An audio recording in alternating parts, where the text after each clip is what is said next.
I've made many things out of wood, but I have yet to make even one cutting board. Therefore, I invite you to come with me on this journey of mine and see what situations I got to overcome, because let's be honest, I'm just making this up as I go.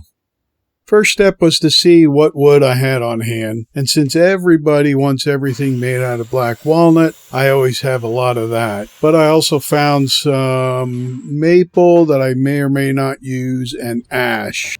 No clue if this makes a good cutting board or not, but we'll go with it. I know it looks like I have way too much wood for a cutting board, but let me explain. I was asked to make a cutting board, but instead of just making one, I figured I might as well make 4 to help get rid of some of my wood on hand, and figure that way I have others to sell or give away as I see fit. After using my circular saw to cut everything to a rough length, I send everything through the Wen thickness planer. Next, it's to the DeWalt table saw to cut the boards I have into thinner strips. No idea why you do this, it just seems like everybody does.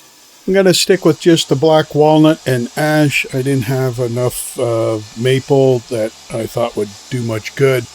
At this point, I'm still not sure at all what I'm going for, but I figure I'll intermix the ash with the black walnut since I have more of the black walnut. It was at this point that I got stuck. I spent a lot more time on this step than I really should have.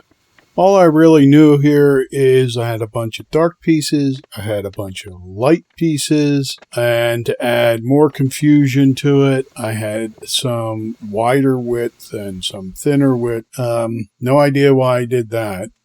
I even tried designing something on my whiteboard, but that didn't help at all. So I just more or less randomly put things together until something showed up that looked pretty good and was the right width. Now that that is all sorted out, time for the most stressful part of any woodworking project, gluing things together. Each one of these cutting boards has 9 or 10 strips of wood, and I'm making 4 of them, as I said, so that's a lot of different glue seams to worry about. And with the help of some video magic, they're already dry, we can take the clamps back off. I used almost every single clamp I had in the shop, and also I put some 2x4s to keep those glue seams aligned. Oh, that just came apart. No, I'm just kidding. I did that on purpose. The final width of these cutting boards is wider than my planer, and I wanted to use it to get rid of any issues with the glue lines. So gluing it in 2 sections meant I only had 1 seam to worry about. And now back over to the table saw with the cross-cut sled to bring these cutting boards down to their final sizes. I had some extra T-track, which I'll show you why in a little bit, so I added it to the top of the cross-cut sled. Works pretty good. And if you've seen any of my other videos, you know this is a bit of an upgrade with this T-track and stop block compared to what I was using. Now, of course, everything needs a good sanding. I'll go up to about 220 grit. I never tend to go higher than that. Let me remind you, I'm making this up as I go along. And when it came time for the juice groove, I'm still making it up as I go along. All I knew is I wanted to make some sort of a jig so it could be repeatable from one cutting board to the next. I also wanted it to be used on any size cutting board I might have, plus be able to put the juice groove at any distance from the edge. And I didn't want to spend a lot of money on it either. With all that in mind, I designed and built this jig for cutting boards. I have a video on the design and building of this jig and all its functions that it has. It's coming out about 1 week after this video. Be sure to subscribe to my channel so you don't miss it. And if you didn't notice, here's where the extra T-track came from. After the juice grooves have been put in with the help of my new awesome homemade jig, I will put a chamfer around the top edge and then a 1/8 inch round over on the bottom.